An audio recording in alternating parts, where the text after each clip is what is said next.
Okay, this world is an alternate Earth with magic, and trying to figure out some inspiration for magical twists in a world history. Magic is common and everybody knows about it. Okay. Uh Stop.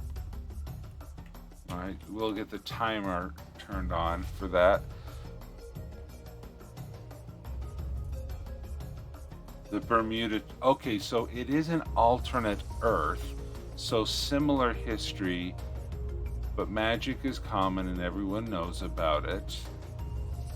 Okay, the Bermuda Triangle is magic. Oh, that's Dazzlecat. So when you say an alternate Earth, does that mean like World War One happened, World War Two happened, that the evolution of civilizations happened in the same thing? Okay, you say yes.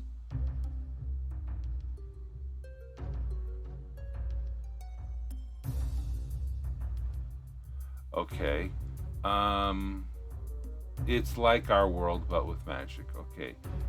How many types of magic are there?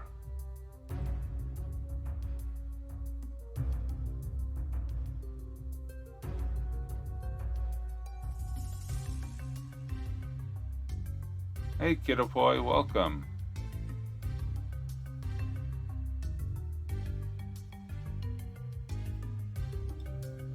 Because because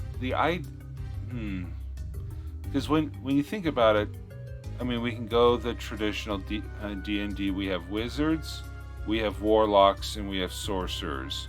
Wizards learn their magic.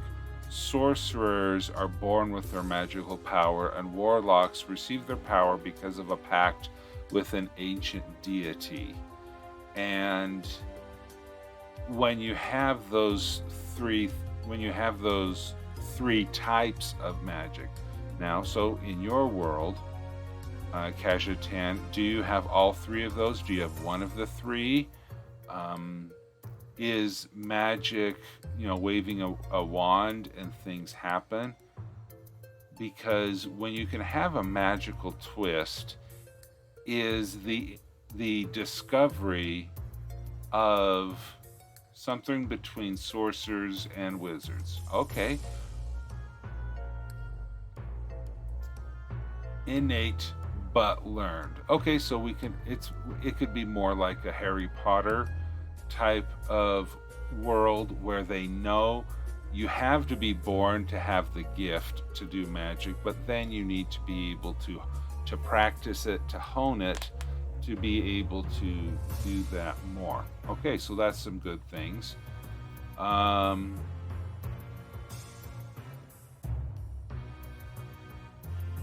So when we talk about magical twists in world history, you can take it of one of two approaches. You can look at the history of this world, and then you can see, is there a magical inspiration or a secret history magical that could be explained by magic.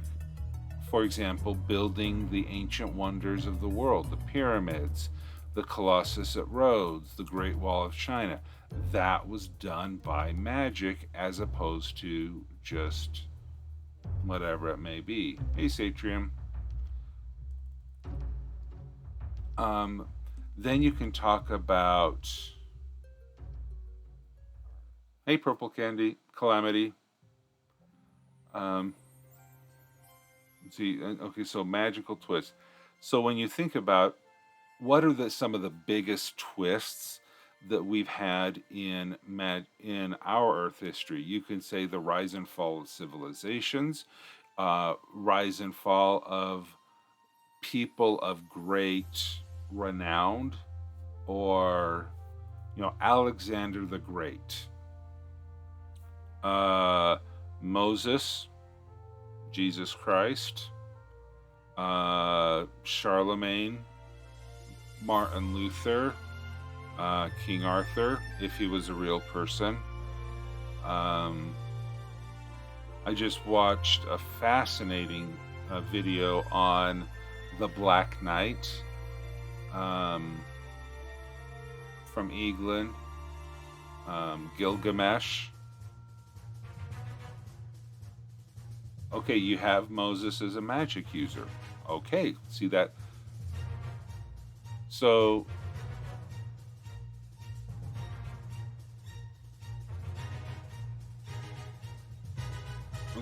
so that could be a thing as well.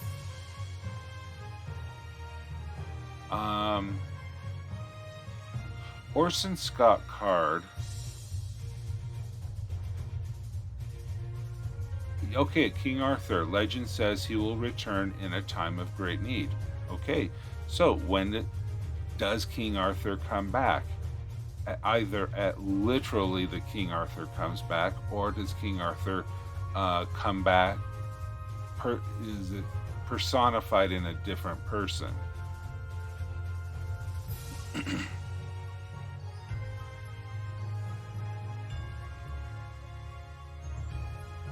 And I'd also, okay, Kajitan, what is the purpose, like an avatar? Exactly right, Dazzlecat.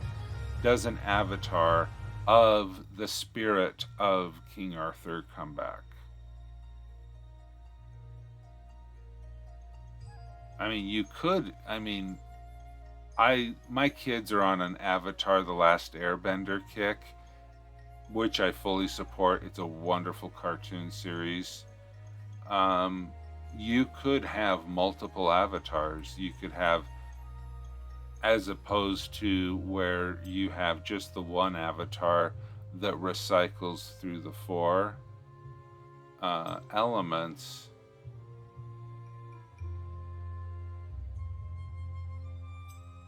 You could have multiple avatars that just can interact throughout history. Not 100% sure how magic works, but I could see many influential leaders use magic to influence the masses. Okay, Hitler, a charmer, or an illusionist. Yeah, I could see that.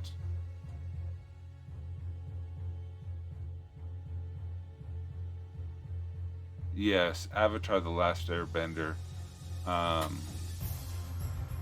Luckily, we...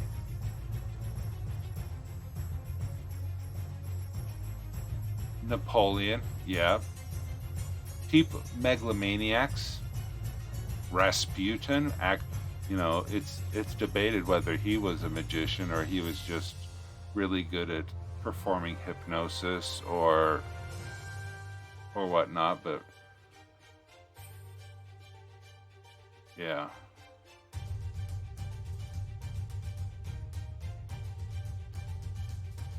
Rasputin was a vampire and a necromancer. Perfectly. Yeah. Genghis Khan. Now, see, that would be a huge plot twist. Rasputin was a likable dude. That would be huge. See, so magical twists in world history. Benjamin Franklin. Caesar could work as a charmer, illusionist as well. Oh,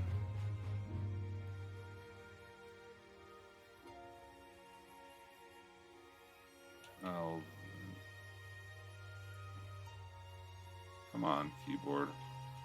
Alvin Maker. Okay, the Tales of Alvin Maker. Okay, this is a series by Orson Scott Card, a 6 alternate history fantasy novels, and he was a maker, he was a magician, and it was set in a colonial America if there was magic in the colonial era. And so the seventh son of a seventh son, uh, Lotus Award winner, Nebula Awards, Hugo nominees, stuff like that. And so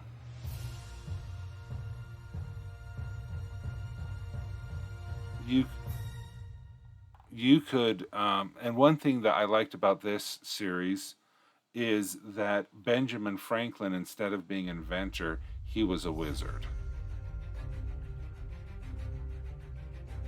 Okay, yeah. So instead of the scientific minds, you could have the. Oh, you didn't see that article I pulled up. Oh wow. The Wright brothers. Okay, going through some of the greatest inventions of history, and they were magical.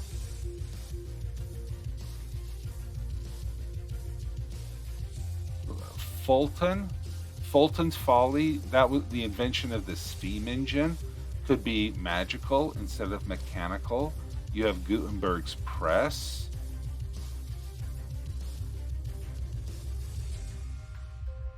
Oh, okay, or yeah, and then you have the conflict of the Abraham Lincoln vampire hunter. Pride and Prejudice and Zombies, I love those. Okay, spiritual leaders were actually magic.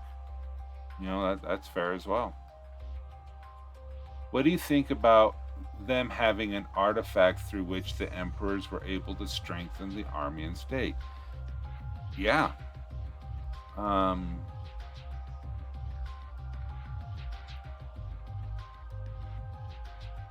I do like that idea.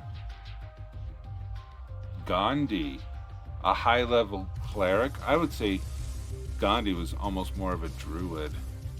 Just really the really vibe thing. Okay, then you get into the Ark and the Covenant, the Grail thing.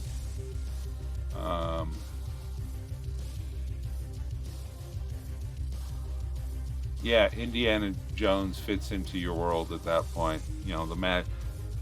Using the magic stuff. Because the fourth movie doesn't exist.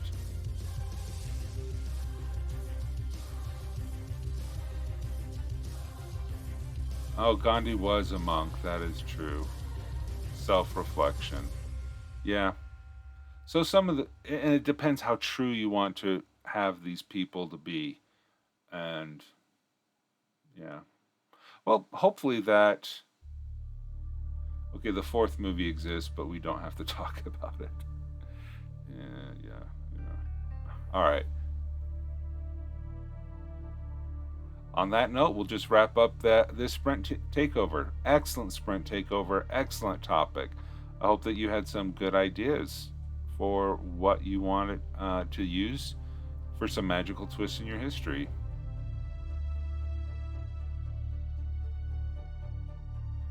Nostradamus wasn't using magic to make predictions. He was immortal and is trying to make all his predictions come true manually. That is nice. That is fun. All right. Cool.